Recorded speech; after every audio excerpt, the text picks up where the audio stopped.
my name's Stacey, as you know, and this conversation came about after I'd spoken to a couple of different creatives in the area who were curious about working, I guess, with artists with disability, and everybody knew back-to-back theatre very well. I had a few conversations with Sarah from Studio 92 about what they were doing out here and their amazing work. And I thought that bringing a few different people together who are already working in that space and doing really amazing things would be a good thing for those creatives who were a bit curious about that. You probably know Making Change has been about so far like building opportunities for creatives in the region and looking for, I guess, how we can expand on existing nodes of capacity that we have. And by nodes of capacity, I mean the things that we are already doing really well in this region. And so how we can use those people and organisations to, I guess, elevate others' practices as well. And so we can really, I guess, and in a more sustainable way too, without having to look to doing new and better things. We can look at doing things that are existing and making them better. So I just really had a wealth of people to draw on for this conversation. And it's ironic that the two creatives who came to me and said, I'm really curious about this, are not here today. So record that, Tim.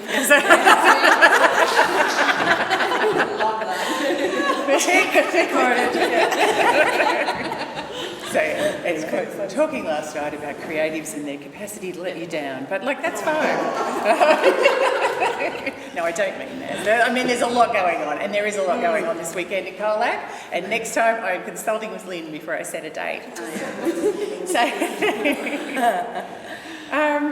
So we've got some really great people here today, and we have also brought some people from across the way in Gippsland, because I picked up on what Samara and Emily and the crew over at It's No Drama in South Gippsland have been doing. I've been keeping track of them through their website, and I've spoken to a couple of colleagues at Regional Arts Victoria about what they're doing, and I just thought it would be perfect to, because part of the Making Change thing is actually bringing others who are doing amazing things in the space to the region to share what they're doing, which might inspire a few people here to do, equally amazing things. And I will let Samara and Emily talk about It's No Drama. But so I'll let everyone introduce themselves. So do you want to start, Emily? Yeah. Hi everyone, my name's Emily Ardley and I started It's No Drama. I'm the founder of It's No Drama, so thank you so much for having me today. Yeah, thanks, Em. Welcome. I'm Samara Cunningham, and actually in your little blurb for me, you called me the creative director of It's No Drama. I think I might adopt that title. I am artistic director, board director, program manager, and quite a few other things. I think creative directors. Yeah, I like it. It kind of encapsulates all of them. Yeah. So thank you for having us. And your background, Samara, though? Oh, you'd like me to go into my background? Right. I trained at WAPA, WA Academy of Performing Arts. I did a dance degree about, maybe 30 years ago. And I, about 10 years ago, moved to South Gippsland with my young family at the time, and actually responded to an ad in the paper to be the lead facilitator of an 8-week project because somebody was... This person, Emily, was initiating a performing arts project for adults with disabilities. And my phone was pinging at the time. All of my friends were texting me saying, have you seen this job? Have you seen this job? Because I didn't know what my creative practice in South Gippsland would look like. And so I applied for the job, and Emily interviewed me actually, along with a representative from Raucous Theatre Company. Raucous, a physical theatre company based in Melbourne. Who Em had some contact with. So, and then I got that position, and 8.5 years later, we are now an independent arts company. And there's a journey in there of, you know, We'll get back to that. yeah, we'll get back to that later. Yeah. Thanks, Samara. So, Jess. I'm Jess Lesosky. I am a dancer and a movement-based artist. I also work heavily in, I guess, community health. So I'm in that beautiful landscape of building and playing with the two fields that get to move together. I come from Canada originally. I come from a strong dance background. From a classical ballet with the National Ballet of Canada, and then stripped that off and have the deep joy of moving and creating work with actually untrained dancers is where I find my happiest place, honestly.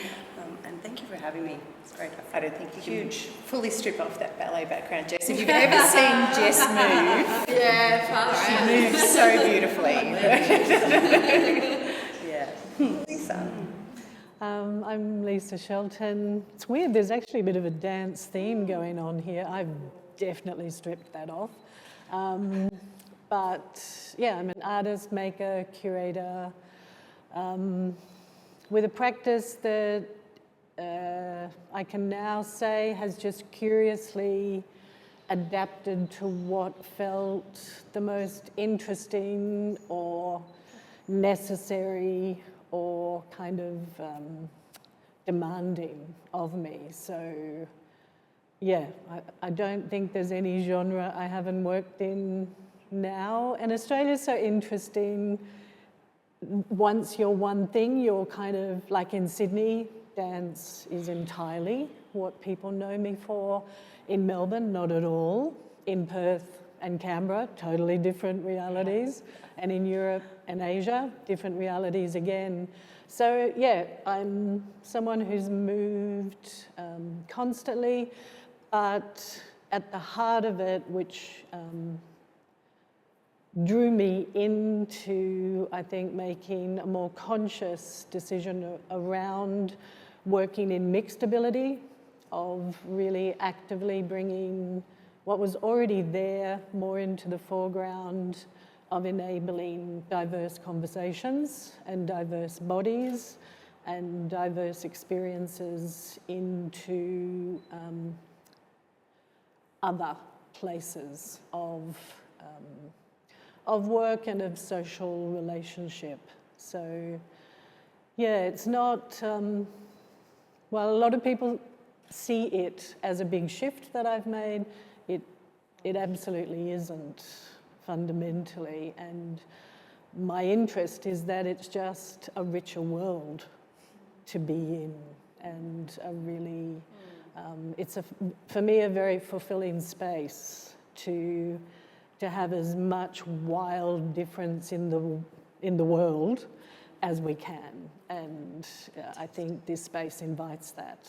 So that's how I've kind of been called into it in a much more, I guess, forefronted way. And yeah, and these conversations are always so great, and, you know, always good the people who come into them, I think, are always the right people to have here. So those people who missed out, just, you know.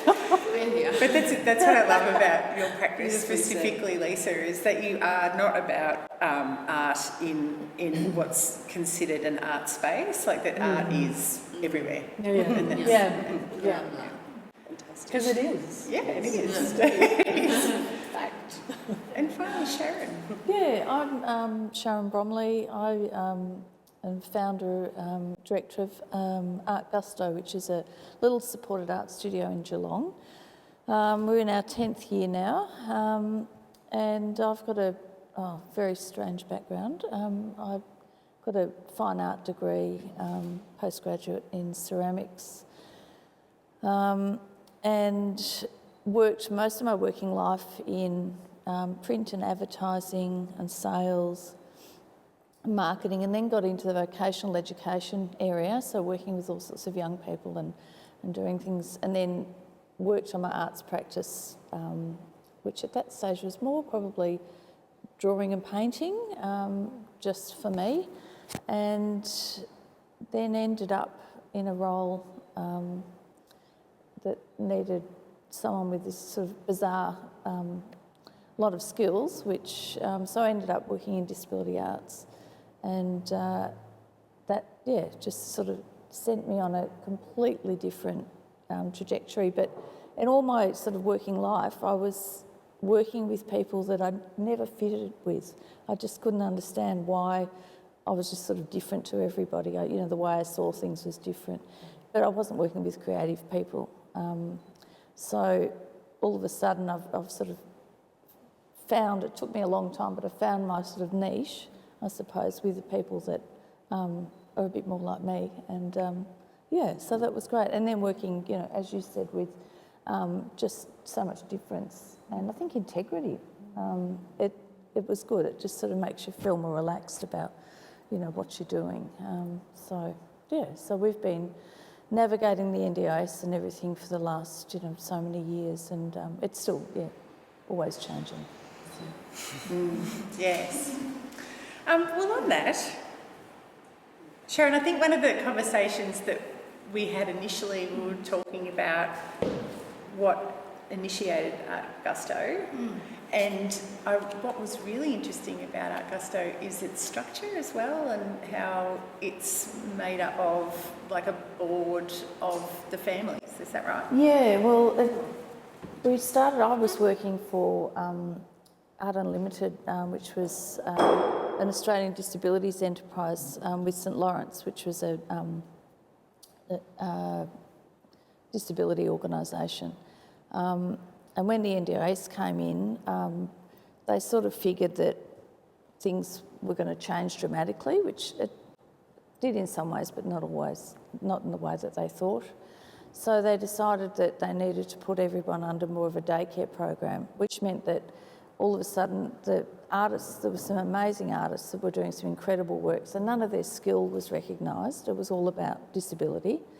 And it was all just going in the wrong direction. They were putting anyone in the program, and it was just people that didn't want to be there, and it just wasn't working.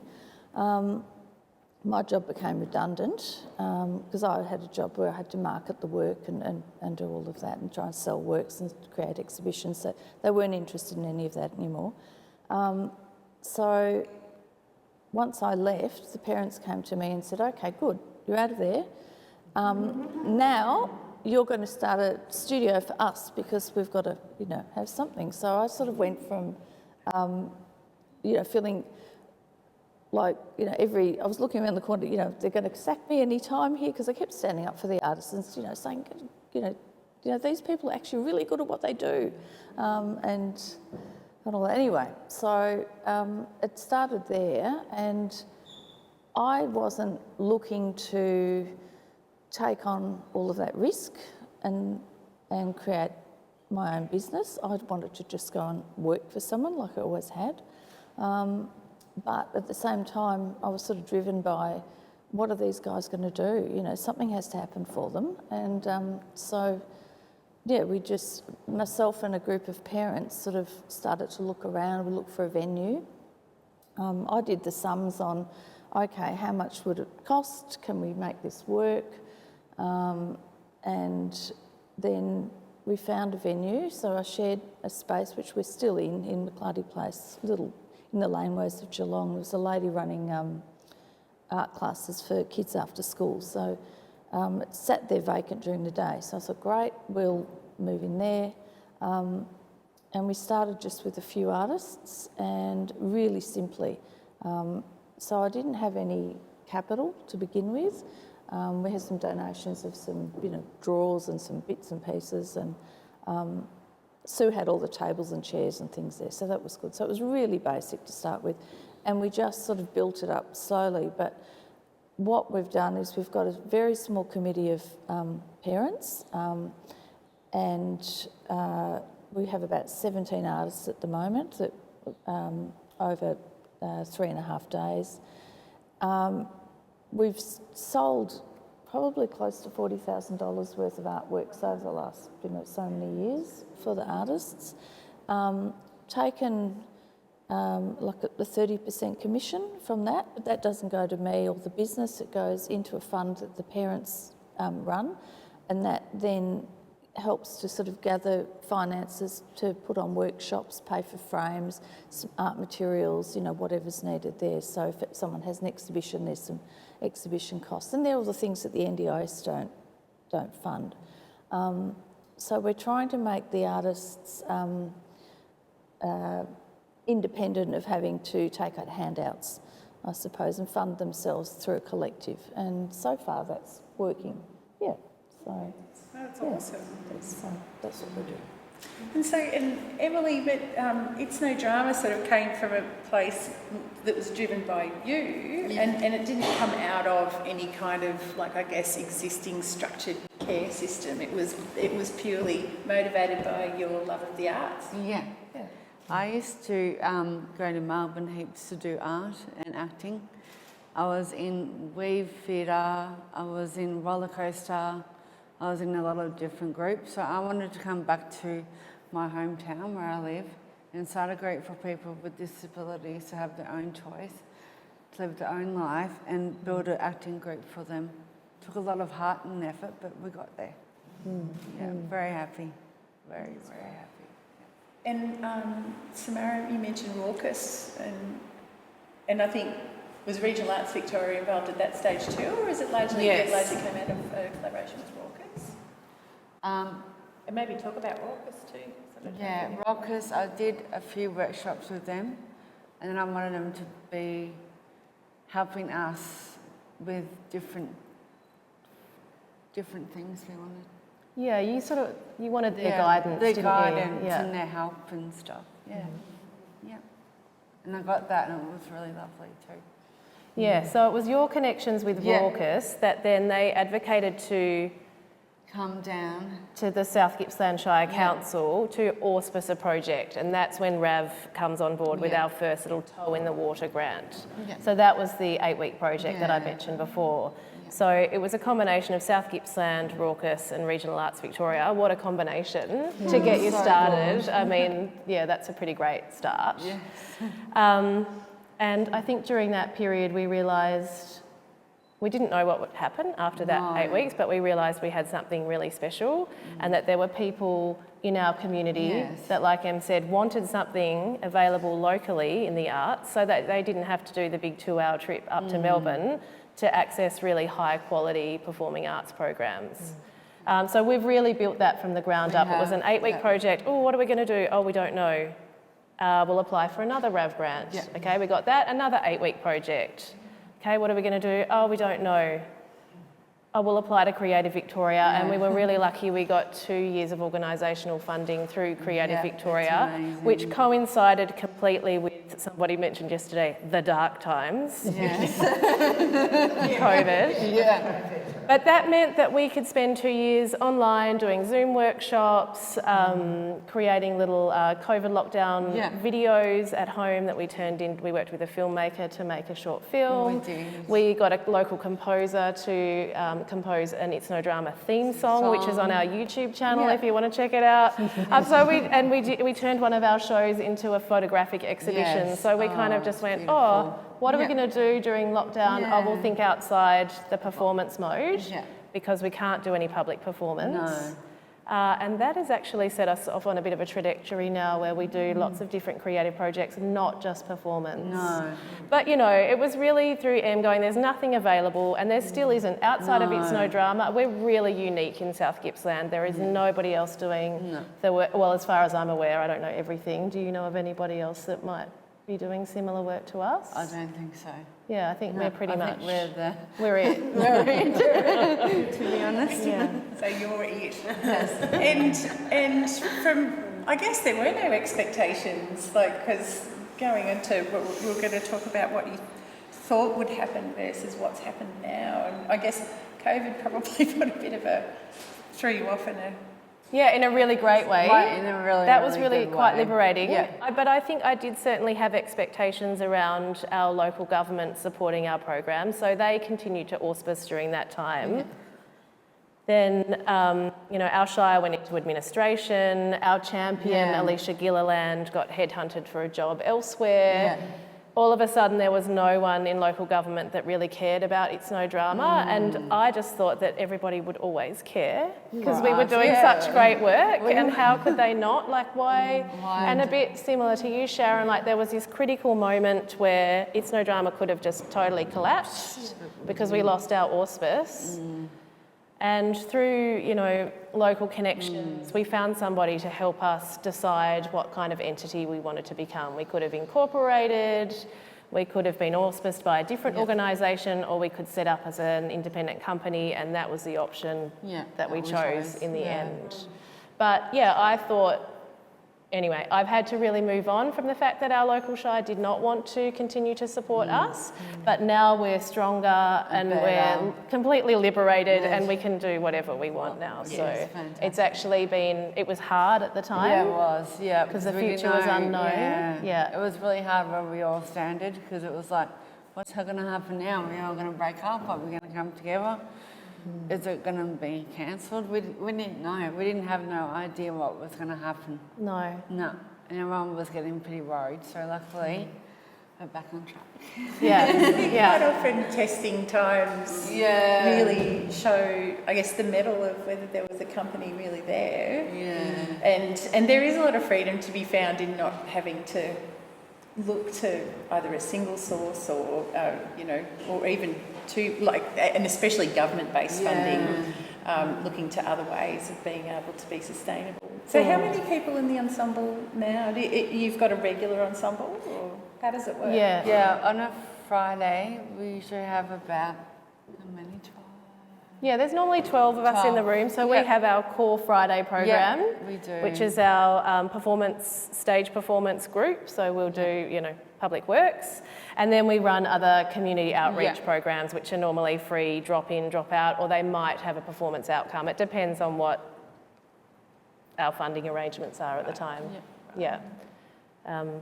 But when that was at that critical moment, you know, we knew we had something that was very special to all of the participants, to their support people and their families and the broader community. So we knew that something would happen. But we're 2.5 years out from establishing as a company now, and we're just going from strength to strength.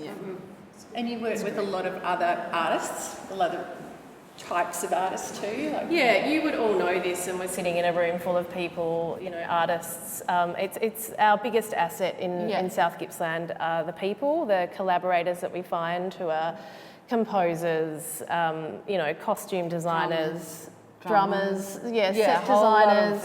Anyone, if you've got an artistic talent, or you know, you're a carpenter or something, we're onto you. We're like, big time. We need you. We need you. All right, we know you've got the skills. Come and work with us. And we really place a big emphasis on paying the artists that we work with. So even though we can't employ people as, you know, permanent staff members, which I would love to do, but so we have contractual arrangements with our artistic collaborators, but we're very much about valuing the work that they do, and also to payment opportunities for our performance ensemble. That's something that we also strive for and are continually working on. And Leisa gave me a few tips at lunchtime yesterday about some avenues we can be thinking about as well. But we're just scavengers. We find talented people and bring them in to work with us, because we're really also about high standard performance, not tokenistic. Developing good work. And Jess, so this is a good segue to you, Jess, because you're I guess have been one of those people who've been scavenged by back-to-back theatre. I like to be scavenged. I'm not sure whether you were scavenged, but you've been working with back-to-back for a few years. For a few years, And as one of the, like the creatives involved yesterday, you know. And I think being a part of and having that opportunity with back-to-back over the last few years has really jumped me into this space a lot. I feel of myself as an independent artist. I love sharing myself out and about, and really collaborating in community and in the arts. At this point, especially working in the all abilities space, I'm not about the performance making side of stuff. I really love being able to drop in deeply into the process and work with a multitude of the arts, so that we actually just get to play and process and actually really explore. And if there is that performance outcome, wonderful, but it's really this this time to drop in for a few sessions where we actually really get to just creatively play. So that's, so the back-to-back theatre, that's something that's helped push me into. It's also been an area I've been in for, I guess, maybe over 15 years. I've always worked in community health and really have loved that skill set that I have as a mover. I'm also a dance movement therapist, so I got to work under Dr. Heather Hill and Kim Dunphy, who were my lecturers and also my mentors. I worked very heavily in the creative arts and all abilities space, which transferred me into, which I continue to do, which is my love of working with people with dementia. And so I work in that landscape and that intergenerational work where we share story and memory. So I feel so grateful that I get to work in this space, and I am an extremely curious and spontaneous person. I do have lots of plans, and then they kind of go right out the window. and I feel like I've got this wonderful ability to be able to think and move quickly on feet. And I think in this space, it's important, but it's also enlivening. You know, you just don't know what's going to happen, and you're there. It's a wonderful space. Yeah, I think you're a classic example of it melding into one. Like, there's not starting really, to happen, that's like it. It's not really that one informs the other. It's that it's become a single process. Like your experience in health and your experience with your Copious experience in dance. They're not considered separately anymore. Not anymore, no. And I think the dark times was so much better than it was that time I left public health and I went, I can actually merge these two skills together, my clinical skills, my artistic skills, and my love of the moving body and the need for movement, which out of those times, how important it was to bring communities back and to get us moving back together and building that trust and confidence of being in a space like this where we could sit next to each other and share. So yes, they are starting to kind of go, which is really exciting. And scavenged, is it? I am a sharer. Foraging. I go foraging. Go foraging. But no, it's important. No, well, and again, it's that exciting reconsideration of art and its place in the broader world. Which brings me to Leisa. And foraging. And foraging. Leisa, you've done work too with Theatre of Speed back to back. Yeah, and that's where, when you do track back, I think everything has been forming quietly in its own way. So,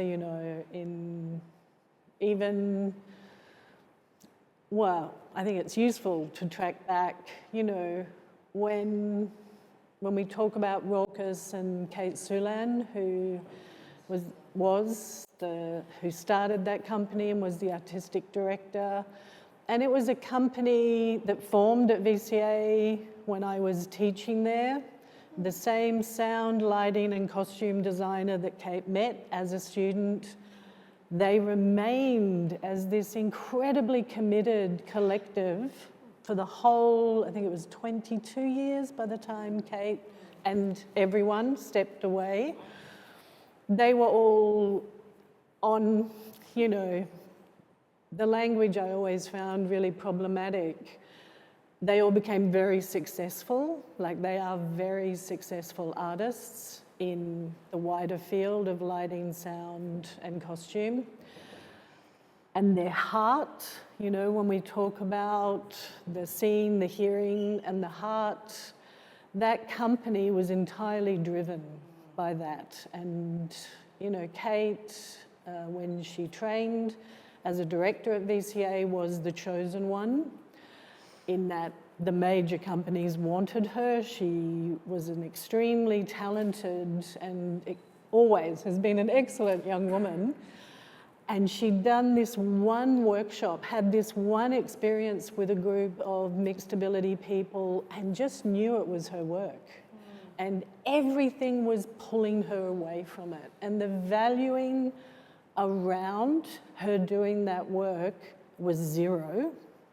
And institutions like the VCA or Melbourne Theatre Company or totally do not value that work. I would say that's still true today, but 25 years ago. And so it took this incredible tenacity, which is what Emily's talking about, and with Art Gusto, it took Kate literally going, I know this is right. And she just quietly did that work with people who were equally committed to her and really believed in her vision.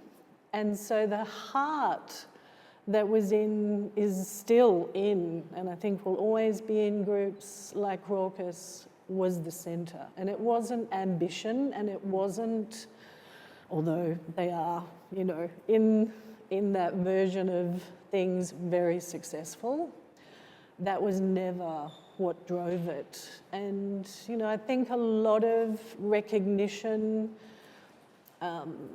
and support, literal support, for work that moves outside of normative contexts has taken a long time to start coming forward.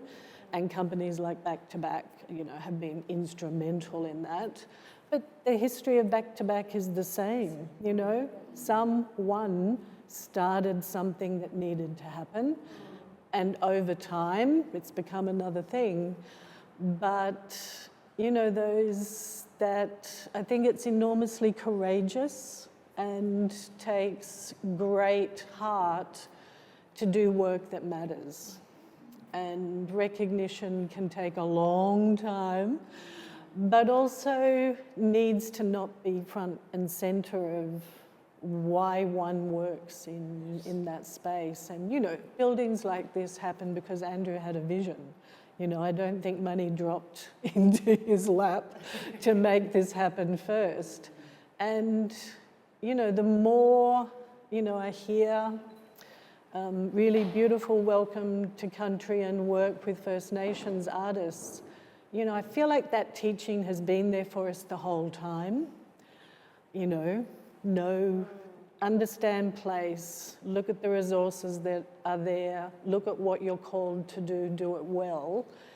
That's what we're kind of here to do in the bigger picture. And I think the more these spaces of broader invitation for us to be in more diverse spaces is just, it's starting, I think, to allow society to be, slightly, and the dark time, I think was one of the richest things that could have happened to the world.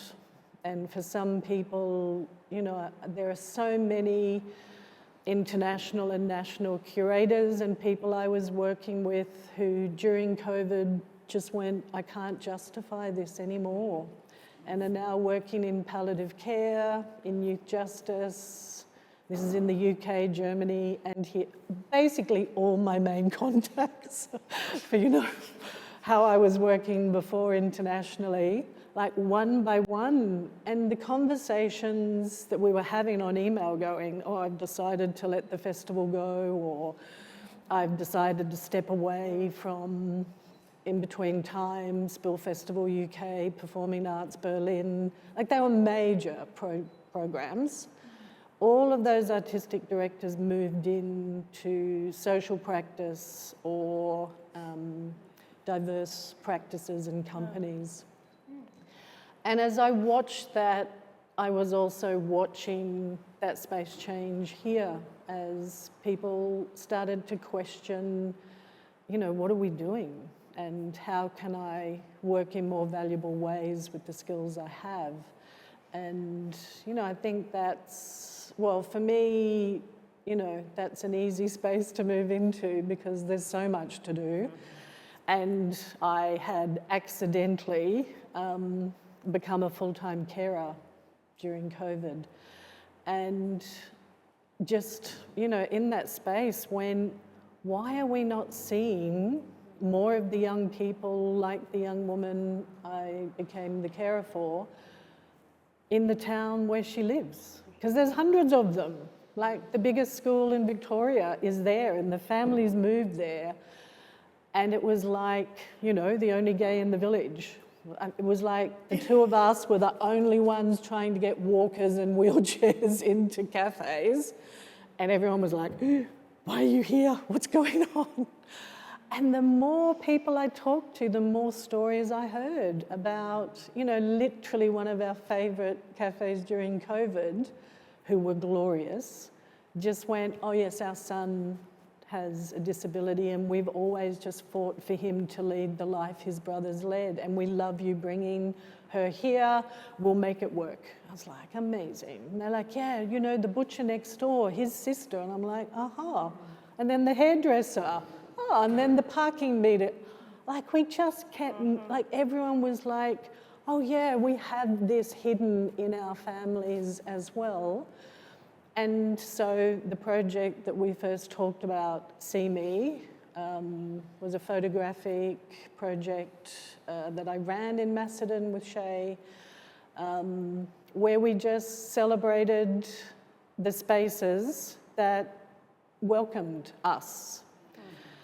And the initial conversation with Macedon Council around the project, they were like, we don't, you know, access. You know, people are going to want ramps and there's legalities, and if more people start wanting access to cafes, and I'm like, you don't need it. Great, yes, you should be doing more. That's a whole other conversation. However, if someone opens a door and, you know, creates a pathway, like 4 cafes in the region all put couches in, because they went, how can we make a difference? I was like, couches, not tables and chairs, because, you know, wheelchairs, and so she can like stretch out. That, for me, is where access becomes interesting. When people in everyday contexts will put a couch in, will get rid of the plastic stuff over the door, so you just open it and can get in.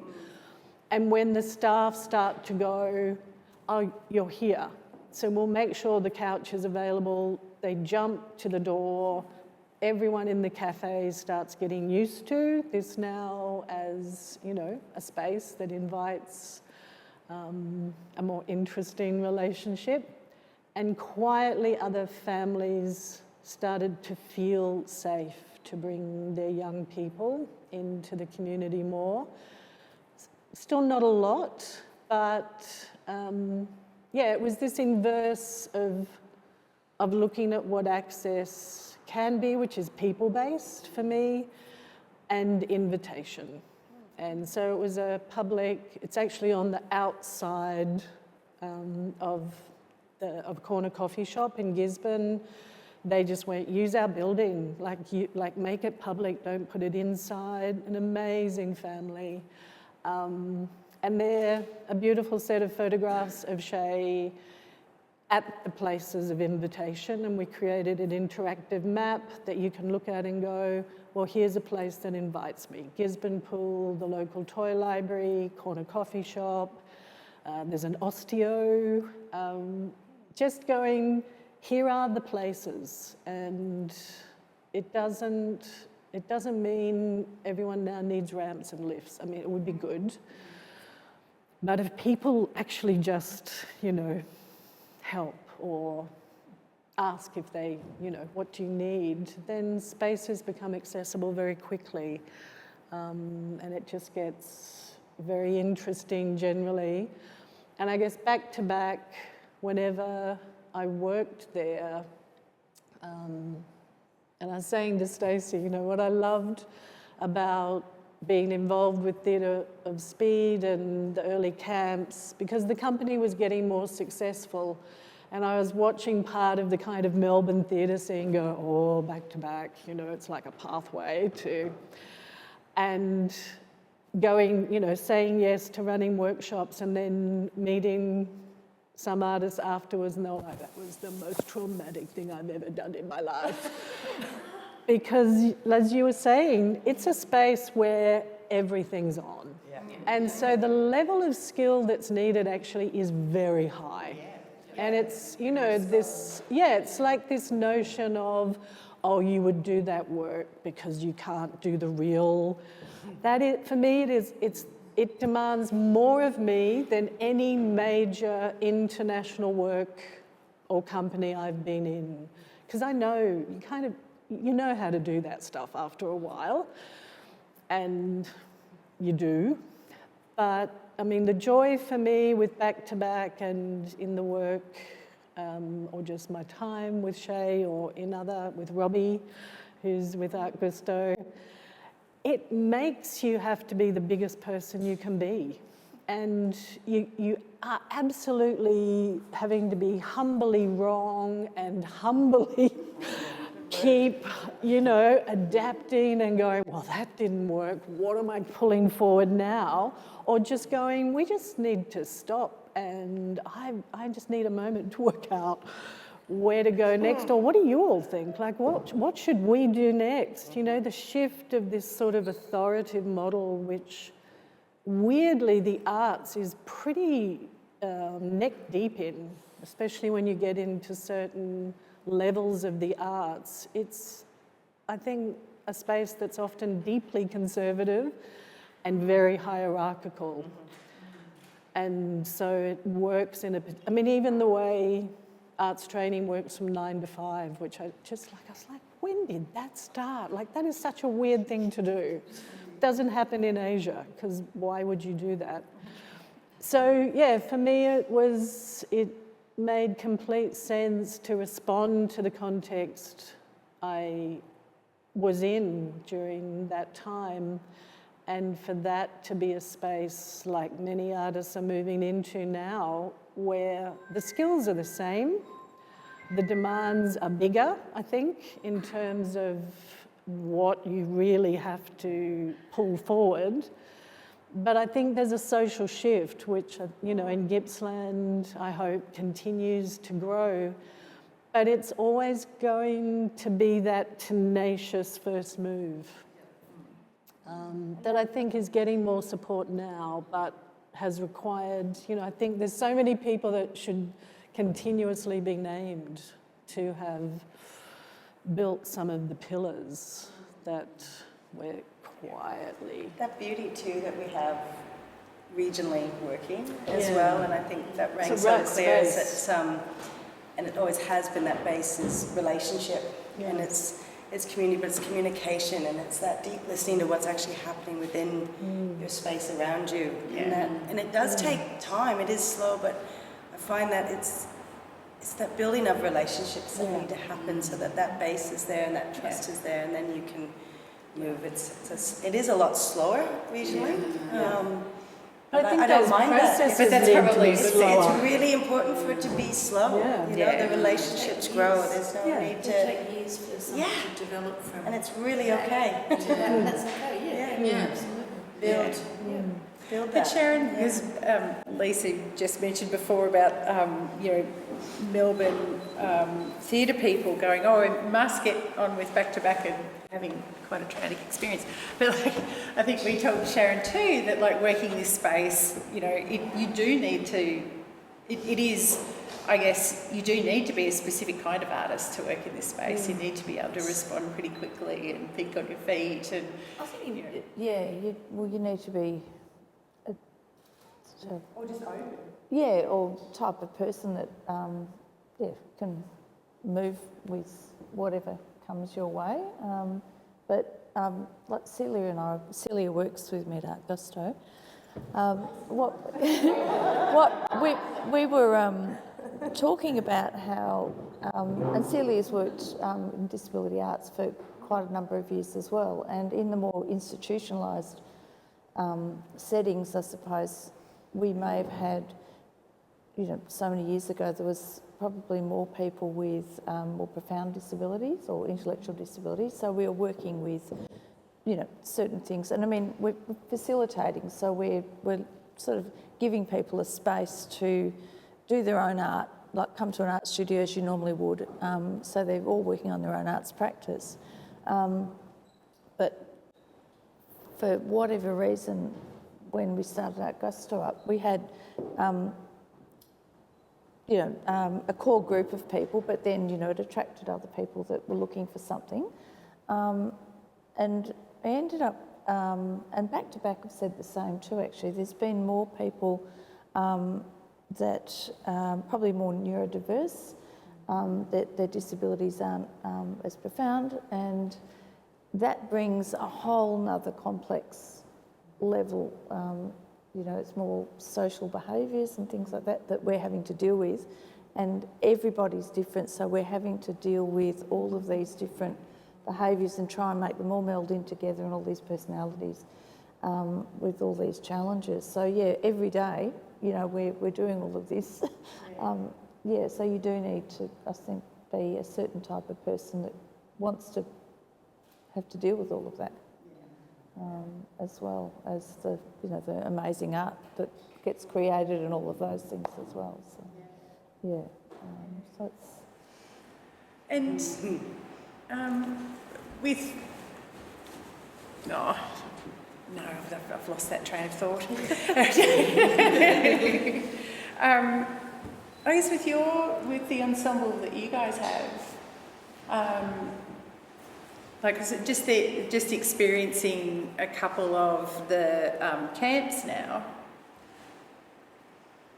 in that kind of environment where there are, it's a really hard thing to describe. Like it's a controlled kind of chaos, but it's led not by the facilitators. Like it is to a certain, like there's a framework that the facilitators work within, but then it's kind of, okay, let's just see what happens from here on in. And it's that environment, I guess, that then, the participants yesterday, everyone who was there, was into that process. They were into the process, they weren't, there was no conflict. It was just like, let's just do this. Let's just do this. Yep. So, and the requirement to have carers is not there. Like, and I think back to back actually say, no, carers, normally would be out of the room, don't come in. Which I think was perfect. Yeah. But, and with It's No Drama and your ensemble, do you adopt the same sort of approach? Everyone just comes, participates? Yeah, well, initially when we set up and we were mentored by Raucus, we had 2 art support workers mentor our art support workers. So we don't have anybody beyond that in the room with us. And our program is very much, you're talking about it being led by the participants. So I always feel like my job is to kind of curate from the participants' own goals and interests first. So if I've got someone who's interested in shadow puppetry, another one who's interested in dance, another one who wants to do some hip hop, or, like whatever it might be. So then it's my really fun and awesome job to make that happen. I mean, how awesome is that? I just love my job so much. And the unpredictability that you're talking about, it's just human. It's human unpredictability, and it's exciting and it's unique, and that's what we love. Is that everybody just brings that, and so it's a really dynamic space.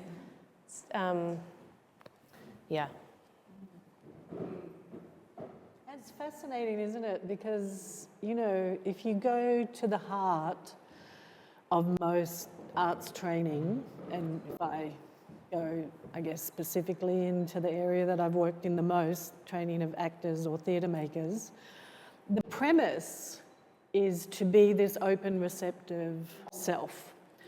And we train artists for years. Certainly when I was at the VCA, it was rigorous and it was long and it was selective.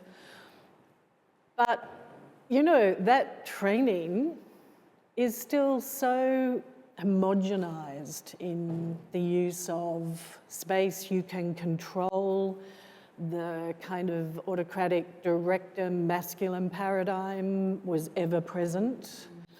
And so the desire kind of was always coming up against the given structures.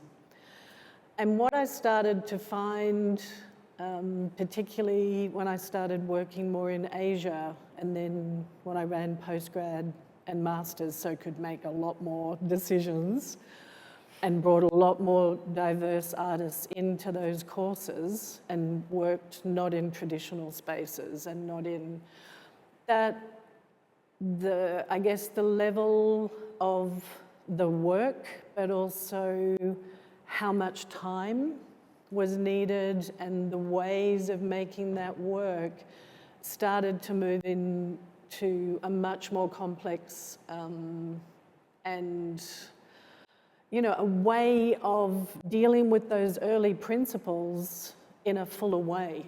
You know, not putting those principles in place theoretically, you know, that artists should be open, responsive, dynamic, and, you know, as long as they fit into that little runway as well, that when you actually go to the heart of those principles, it's asking that everything is part of the work.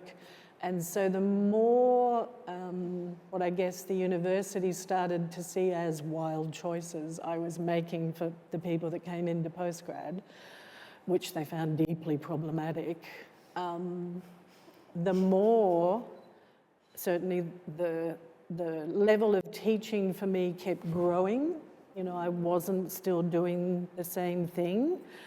I didn't write a course that just got wheeled out every year. There was a structure, but there was no content because it was based on who was there and me being responsive to what they would need and knowing I had the people that could come in to do that. You know, the work just gets better and more interesting. And, you know, I find the limitations that get put on our way. And I just don't think it's surprising that this is a room full of women and that the names we will name of the companies and the training and the ways of working and being that are profoundly in this space are feminine-led, and I'd put Bruce Gladwin in the feminine camp in terms of gender. Yeah, you know, I mean, it's not male or female, I'm talking gendered here. And I just, you know, when we look at the way the feminine way of doing things in the world, which is time-based, responsive, led by, that's been, yeah, not of great interest in a lot of cultural spaces. As soon as that's opened out, then I think we start to get the really interesting long-term social benefits of what inclusivity starts to look like. And it does take more time, and it does have less profit, and it does have less, you know, outward so-called success or recognition. Well, initially anyway. Initially, but then you look generations on, you know, if we take Kate again, now that decision is, you know, heralded, but years in the desert, if you like, and, you know, back to back had years in the desert. It's, I mean, it's always easy to go, oh, you know, the success. But so we don't give anything time these days. No, it's a different value. Yeah, and it's that I think that's limiting is there must be an outcome. Yeah. Like with the work that was done yesterday, the work that you were doing, Leisa, none of that is specifically outcomes-based. And I would say too, like It's No Drama, it's not focusing on a performance at the end of the year necessarily, it's the process that's where there's most meaning. And I don't have a board, you know, that I have to, talk to and come with my I'd come with my outcomes and all this, you know, I can just do it the way I want to do it. And that's, I think, having that flexibility has made all the difference. Just let people breathe. Yeah, it's those value systems. Like you were saying, you know, when process is what you become deeply invested in. And yeah, time just goes, you know, it's like... But it is difficult, that is that challenge of wanting the outcome. I've had a wonderful opportunity of popping up to Wagga Wagga There's a wonderful woman up there who's part of the Arts Council, and she's just 100% behind, and we're getting up there and designing these creative processes and practice to dance with the old biddies up there. It's been amazing, and wanting to, so this is this building a relationship, and it's been a year and a half, and it'll go again for another year, but it will happen. And we're building a sustainable program, so I don't have to come up all the time, but working with that community so that there can be this creative dance arts practice up there for them. And it just takes time, and it's and I feel honoured to be a part of that process. And and like you said too, Leisa, it's not about having this giant outcome or being known for what you're doing. It's just knowing that this is the space, and where all these skills have come together over 15 years. Even this is what I love what I do. But yes, there's a lot of time, and it's about talking to funding bodies as well about give us time. Respect that time.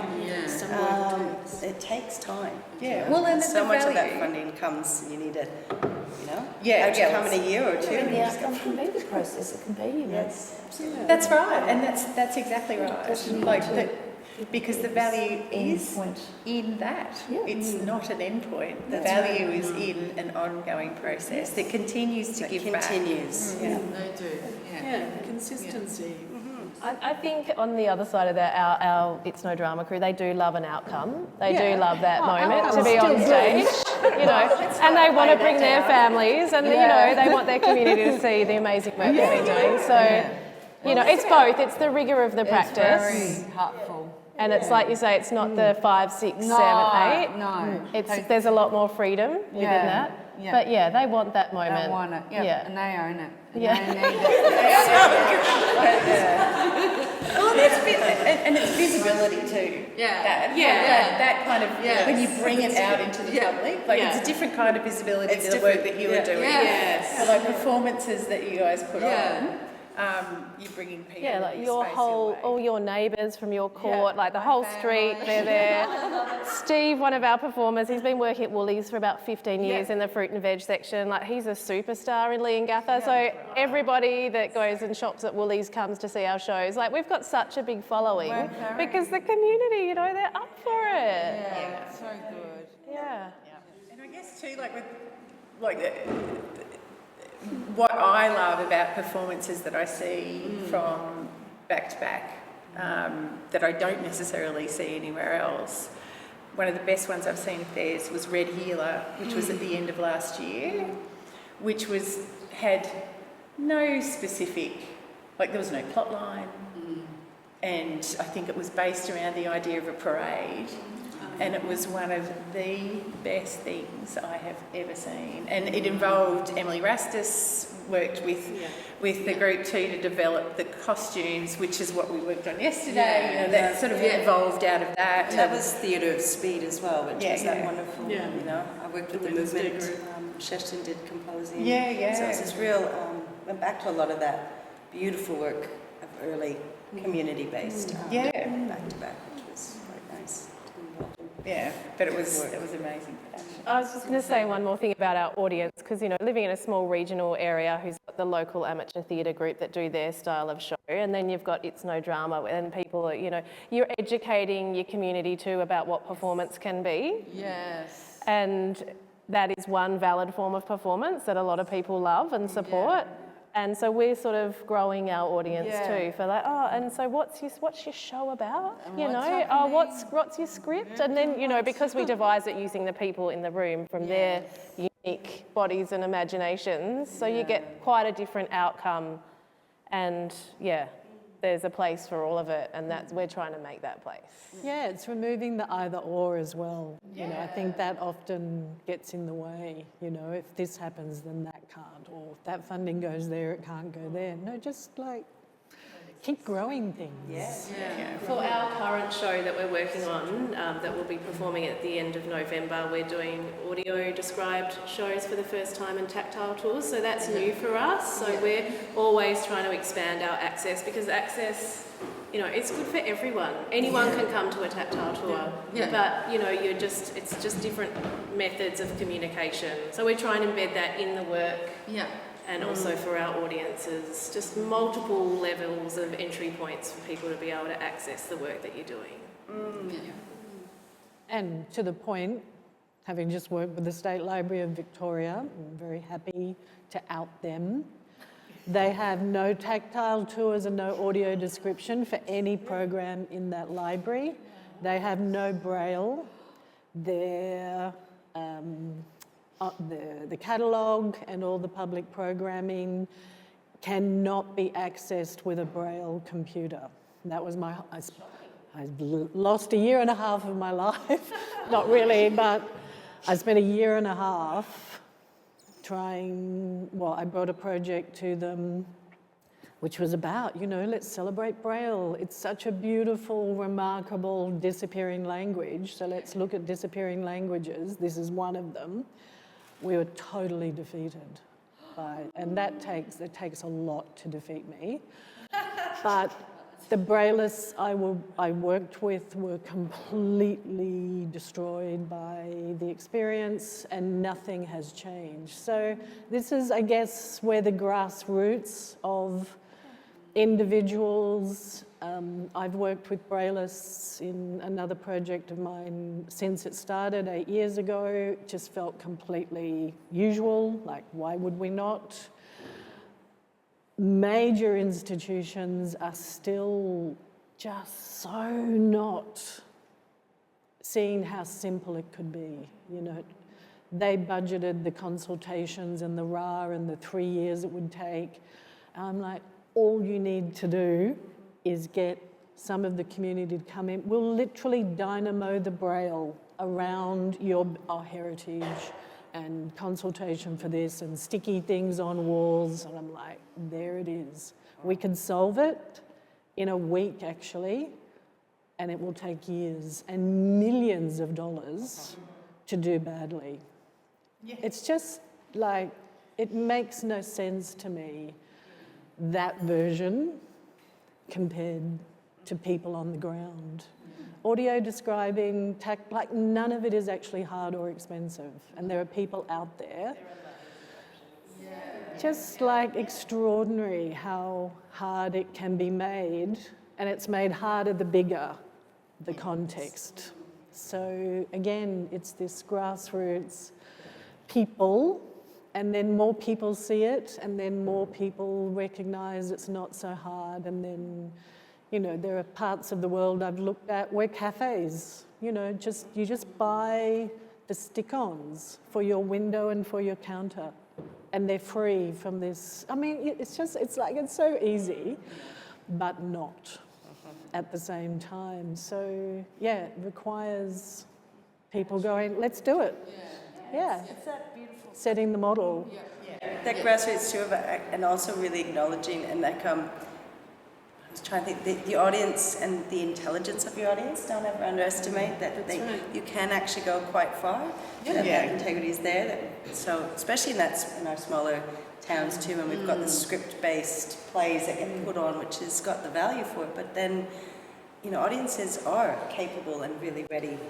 Giving them that and option. Curious. And And that curiosity. Yeah, it's fantastic. Does anyone want to ask the panel any questions, or that you think other people would like to hear, rather than conversation over lunch? Yeah. I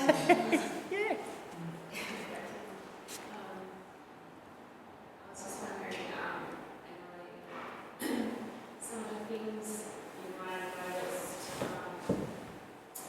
that people who have disabilities need to access participation in the arts program. Some of the things really helpful. We've got a Facebook page. Sorry. We've got a Facebook page, and if people are interested to come, that'd be good. Have you found you've got a lot of people coming to you who haven't got any kind of, because you had a lot of experience in the arts? I've had heaps, and a lot of people haven't. So that's another thing for them. It's like, oh yeah, we've got to rehearse again. It's like, come on guys, we need to do this. Because I'm used to it, and a lot of people aren't. So it's like, I know we have to rehearse it again. now we have to do this again, but it's part of this process. Yeah. And that casual aspect must be great too, allowing people to be able to drop into programs as well. That would be really helpful too. Yeah. So you pretty much you've got like an open door policy, like anyone can come along, or Depends on the program. You Depends. can't just drop into our Core Friday No, program. you can't just rock into In that. You gotta production bring week. up. Oh, I might join the show. Yeah, no, bring up first. Bring up me or Samara. you did mention you had other workshops. Yeah, we do outreach, drop-in stuff. Yeah. Yeah. But you do take a leadership role in the room, don't you? Yeah. To make people Feel good and feel that they're owned, they're welcome, and yeah. Always been like that. Very lucky.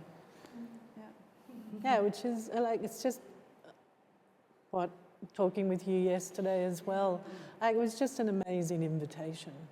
You basically went, we're here and you're invited. And it's underestimated. You know, you can assume you're running something and people will find out about it. No, actually. It's like cooking dinner and assuming people are going to rock up. No, you've got to. And yeah, I think that invitation from you, Emily, opened a space for people that was, amazing. And on that, I've got a question for you guys as well. Do you, being kind of like an island where you're sort of doing this thing that many other people are doing in the area, do you find that you're getting loads of people coming along, too many people? How do you balance that with numbers? we've got a good mix. We've got a good mix, yeah. We're very lucky with our people that we have and their ability to come along and join in, and sometimes if they have a bad day, I'm always there for them. They know that. They always know that I'm there for them. Or it's always like we're a big family. We're always committed and knowing when people are not having a good day or something's up. Or, Yeah. And it's really good to have that because a lot of people don't have that and they need that. They need more of that. I mean, it sounds great. Are you sort of hoping to expand? That's a good question. So I think our board initially wanted to raise numbers because, running a company is expensive. That's a fact. So they were sort of wanting to push for more participants because some of our programs are fee for service through the NDIS and others are free. And we were free for the first 5 years until we became a company. So I actually think that having 11 people in the room is a really great number, and we're not to make we're a not-for-profit. So at the moment we're solvent and we don't need more participants, but if we suddenly dwindle down to 4 people, we might sort of have a crisis meeting. Yeah. And then get more people in there. You don't really see that happening anytime soon. No, not really. Like, we're attracting we're thinking outside the box. Okay, Heart Foundation, all the arts funding orgs, like, we're just like, if there's something out there that we can access to deliver our programs, we'll be going for it. We've got a good mix, like Em said, at the moment. Very lucky. Yeah.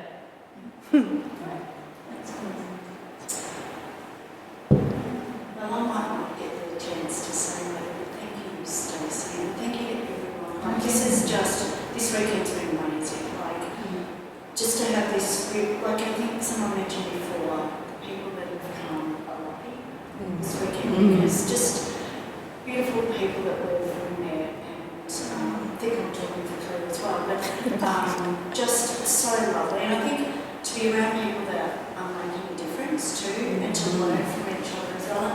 Really working with Sarah Bromley at the back here. I'll work it out. We've just changed the name of our school, which when we talked about going forward, I'm really excited about that. I work with students from 4 to 18 here, and it was formerly the high school, so it's a beautiful new school, and it's, we've got our we've got there's lots happening, and that's for students.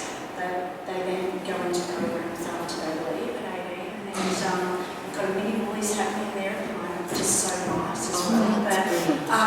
excited about where we're heading here locally, so that's lovely, and some great programs as well afterwards. But yeah, so thank you, Stacey, and thanks to everyone. That was beautiful. Like, brought a tear to my eye. Thanks, Jill. Thank you, Jill. For this weekend. Thank Very you. inspiring, very inspiring. Thank you, Jill. And to meet you all as well. Yeah, I think That's we it, that's really the big point. should acknowledge the talent that we have here. Like, how amazing, you know, to, like, because like I said at the beginning, I was sort of spoilt for choice for people who are really being, you know, applying thoughtful and creative and, you know, amazing work in this area. So I was very lucky to have these wonderful women to draw on. So, but thanks everyone for coming. It's been really great, and yeah, we'll get together and have a bite to eat, and hopefully we'll stay in touch too. Yes. Definitely. Yeah. So yeah, thank you.